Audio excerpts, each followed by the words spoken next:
El disco Ensayos del camarada Lacrasoft y algunos cómplices metafísicos está aquí, Tuki, ya, lo puso Estefa ahí. Esa es la tapa del disco. Y bueno, vamos a entrar de lleno hoy en el disco Rebelde. Voy a arrancar también un poco, como hice la vez pasada, leyendo un poco estos datos más específicos, más técnicos, más duros del disco, que no es lo que a mí me interesa hablar al respecto. Así que esto lo leo y después me pongo a desarrollar. Hablando de Pedro Mo, ese es un rapero peruano considerado como un magnum opus.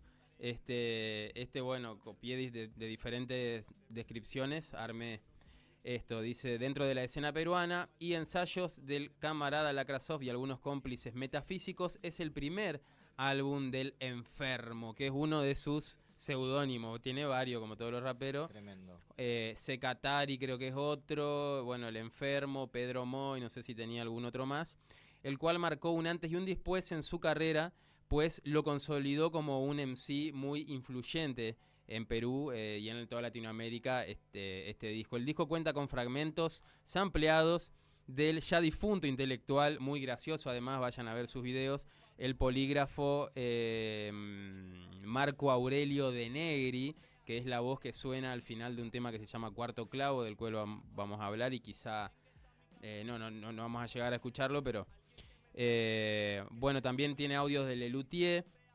Hay uno que dice, como es el que dice, Ortega, querido, el pueblo está con usted. Ese, bueno, el chiste del Lelutier, pero antes dice otras cosas. Todas en referencia, obviamente, a lo que habla la letra. Así que está sampleado también muchos temas de música latina, como boleros, también música criolla peruana, y así tiene bastantes samples. Vamos a hablar también del productor. Bueno, todo esto forma un buen equilibrio de beats de jazz rap con influencias andinas y latinoamericanas, dice acá. Y bueno, voy a decir eso, ¿no? Porque dice acá un poco más. Data. Claro, y el que le hizo los beats es Primo Beats, así que este disco es de los dos, digamos, Pedro Mo con la letra y Primo Beats con las pistas, con los beats. Y Primo Beats dijo, me encontré con Pedro en la puerta de un banco, no perdí la oportunidad y le dije que estaba empezando a producir. Y me dijo que para juntarnos porque justo estaba sacando su disco. Tenía un disco ya armado, pero escucha mis pistas, descarta lo otro y regrabó todo ese disco, o sea, las mismas letras, y ese primer disco que yo produzco probablemente sea uno de los mejores discos que se han hecho del hip hop peruano, dice Tremendo. Primo Beats. Y bueno, este disco ha sido uno de los discos, por ejemplo, vos Nacho contabas que lo escuchaste mucho, sonaba mucho cuando empezaste a rapear. Y yo también cuando lo conocí, no me acuerdo cuándo, pero fue como que sonaba. Sí.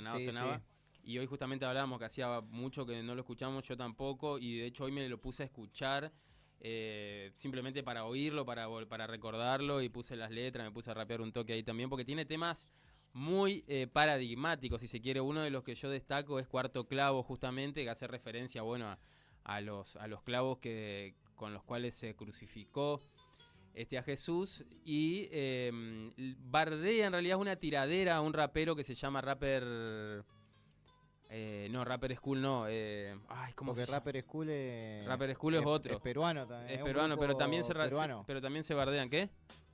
A Radical People, mirá, qué grande. Radical People es un rapero que es un rapero religioso, digamos. Mirá. Y lo caga bardeando porque, bueno, Pedro Mo es como muy racional, muy también, como hablábamos el otro día de Chuck D, de Public Enemy. Bueno, Pedro Mo también es un negro de barrio, un peruano ahí, también de ascendencia de los pueblos originarios de Perú, no sé si quichua. Tiene un par de raps en quichua. De hecho, uno que yo le robé, que siempre rapeo, digamos, que rapeaba con los Brown y lo rapeo a veces también, en quichua, que está muy bueno, de su tema hip hop. Pero bueno, que arrancó, que logró llegar a la universidad y bueno, mucho intelecto, pero también un estudioso de la política, porque también para destacar de Pedro Mo, que además de ser un rapero, digamos, conocido, él se hizo conocer con su colectivo de hip hop que era Comité Poco Flow, Después cuando un poco Comité se disuelve, digamos, él ahí arranca solo, digamos, con este disco. Pedro Mo es nieto de Delfina Paredes, que es una gran actriz peruana, decimista, de la décima peruana, digamos, pueden googlear a Nicomedes Santa Cruz, uno o el más grande decidor de décimas de Perú, afroperuano, hermano de Victoria Santa Cruz, digamos, que otra grande. Bueno, recitadora Delfina de César Vallejo, que es considerado como el poeta peruano. Y Pedro, además, era integrante de las juventudes del Comité Malpica. Malpica es el apellido, no me acuerdo el nombre, si era José Jorge, de también un intelectual de izquierda, digamos, un militante de izquierda así conocido en Perú. Y era un centro de estudios, el Comité Malpica, de izquierdas, de gente bastante dura, digamos, bastante antigua, digamos, en cuanto a su izquierdismo. Y bueno, Pedro integraba ese centro de estudios junto con Fakir, que es otro rapero peruano conocido, y otros más. Entonces, bueno, estamos hablando ya también de entrada de un rapero con una impronta, digamos, política muy fuerte, sí, y también con un compromiso, digamos, social, que es lo que veníamos hablando en el programa pasado, incluso también con esto de los colectivos de hip hop. Y bueno, eso es un poco lo que tenía anotado, así que lo otro lo tengo en la mente.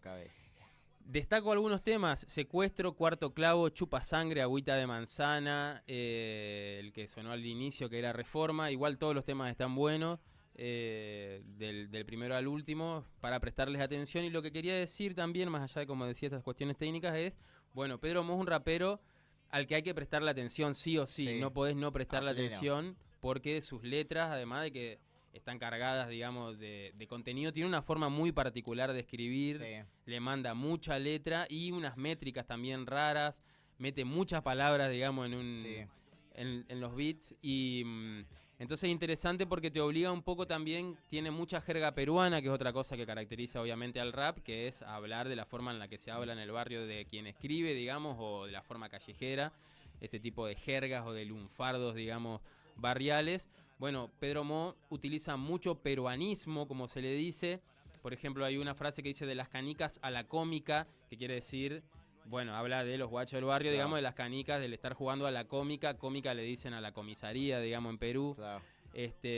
Muchas palabras que van a escuchar, digamos, que como escuchar rap sevillano, viste, rap de España, que después de que escuchaba un montón, ya sabe qué significa. Claro. Bueno, él utiliza mucho, digamos, porque todos los raperos tienen algo, pero él a propósito usa hace más todavía. Claro, mucho peruanismo por una cuestión obviamente identitaria y de difusión de esas lenguas, vamos a decir, barriales. Y entonces, bueno, tenés que detenerte, buscar la letra. De hecho, ese rap en quichua yo lo escuché hace no sé cuántos años, como 10 años o más. Y yo dije, es un flash esto, digamos, y me puse, primero lo escribí fonéticamente y lo practiqué hasta que lo saqué de memoria, hasta que en un momento encontré en quichua, digamos, escrito y qué significaba. Y bueno, ahí digo, en esa investigación que yo empecé a hacer de ese fragmento, descubrí de qué hablaba, y bueno, habla de cuestiones, historias de los pueblos originarios, demás, pero además, bueno, mete obviamente el quichua en un tema que se llama hip hop específicamente, que está bueno, el video todo está para verlo, y también nombra un par de autores también peruanos, nombra a Mariátegui, bueno, y así, Arguedas es otro. Uno es como uno que habla mucho justamente de cuestiones políticas en Perú, y otro creo que habla de cuestiones colonialistas, afroperuanas, la verdad no me acuerdo bien, en su momento leí algo. Pero bueno, nada, ya el loco saca el primer disco con una carga importante de material para que uno pueda indagar, digamos, como los samples de Marco Aurelio, los samples de Lelutier, digamos, siendo un grupo argentino, digamos, está sampleado en raperos de Perú. Y bueno, estos autores, Mariátegui y Arguedas, también su recorrido.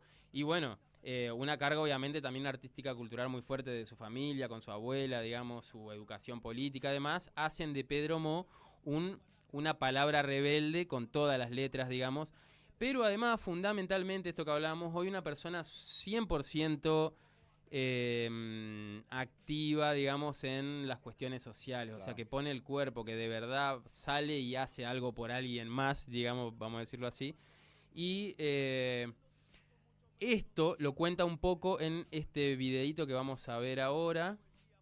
Ahí va Estefa rápidamente hacia los controles del OBS.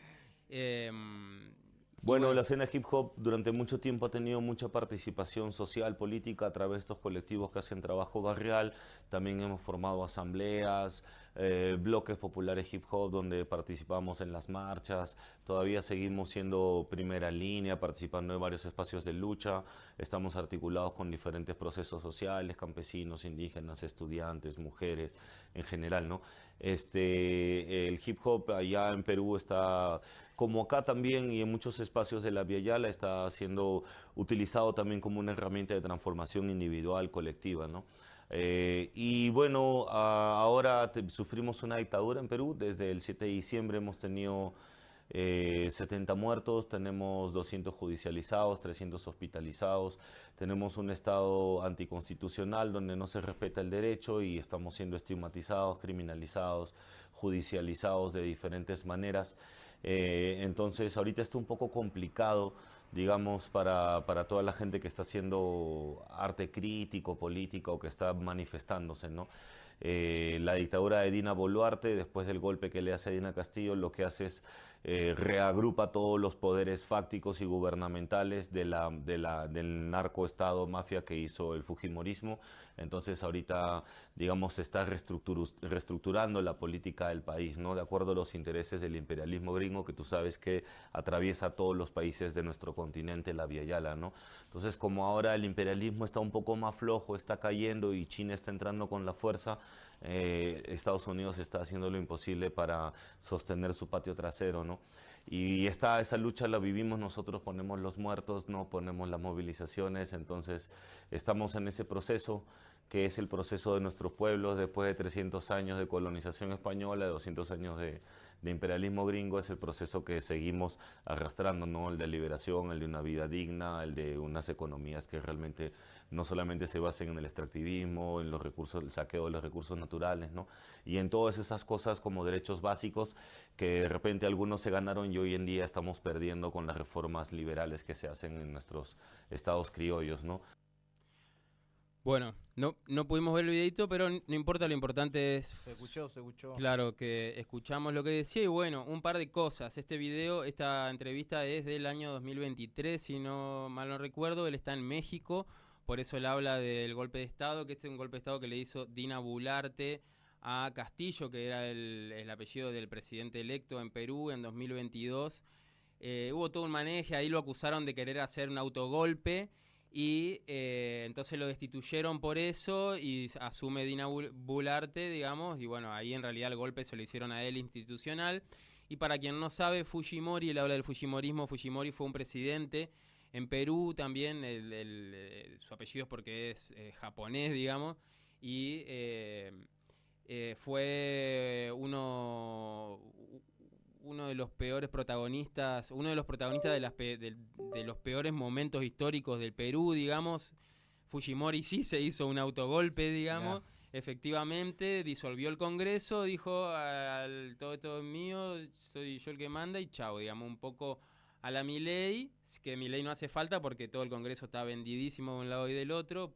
Entonces todo un verso que nos hacen, esto de no, los diputados, los senadores lo van a evitar y qué sé yo, mentira, ellos siguen cobrando sus millones, hacen el show de que se defienden a alguien, pero bueno, no, nadie nos representa, digamos, en ese lugar. Gente que nunca se tomó un colectivo, incluso, digamos, Nunca nada, nunca le digamos. pasó nada. Otras cosas se han tomado, pero en colectivo seguro que no. Sí. Y bueno, Fujimori, bueno, recordado por cosas horribles que hizo, como esterilizaciones forzadas a grandes poblaciones de niñas empobrecidas, digamos, en Perú, y un montonazo de cosas más, bueno, represión y qué sé yo. Lamentablemente ahora, según vi unas encuestas hace poco, la hija de Fujimori está arrasando en Perú, digamos. viste cómo es, cómo son los procesos sociales en Latinoamérica, que uno dice what the fuck, pero bueno, lo logran derechizar, logran estupidizar a la gente y logran votar a Fujimori, a otra Fujimori. Es que es como que si, no sé, la hija de Videla, el hijo, Claro. se pusiera ahora, digamos, a candidatearse y estén todos ahí, vamos Vamos. Videla Junior. eh, Bueno, una cosa así. Y bueno, pero destacar eso, de cómo él habla justamente él habla de movimientos, de colectivos del hip hop que se organizan con toda esa rama de luchas o de sectores que él nombró, pueblos originarios, mujeres, estudiantes, obreros, campesinos. Siempre él habla de que esos grupos de hip hop, de colectivos de hip hop, son primera línea, o sea que van al frente en las marchas contra la represión y se bancan los gas y se bancan, que era lo que comentaba yo el programa pasado.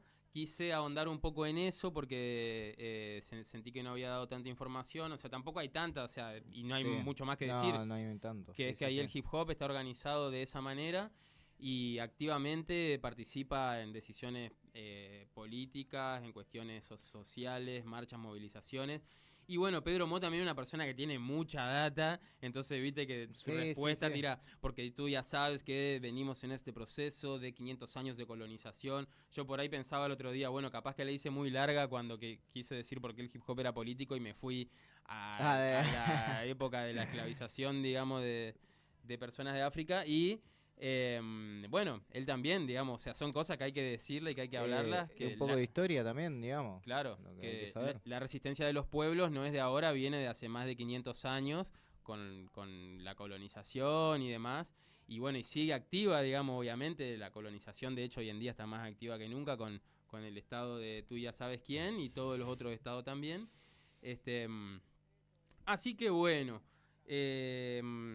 un poco eso, mi intención en este disco Rebelde también, sobre el disco, la data ahí dura, ya se las dije al principio, pero fundamentalmente invitarles a que vayan a oírlo y que continúen, digamos, descubriendo a este artista que es Pedro Mo.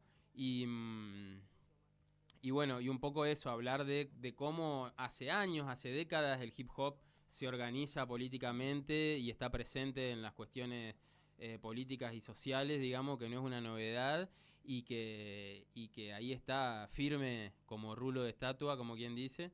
En Perú, por lo menos, esos colectivos siguen estando activos. Él estaba en México y hablaba también, bueno, acá también. En México también hay mucha movida así. Y así que bueno, ese es el disco Rebelde de hoy. No, me pareció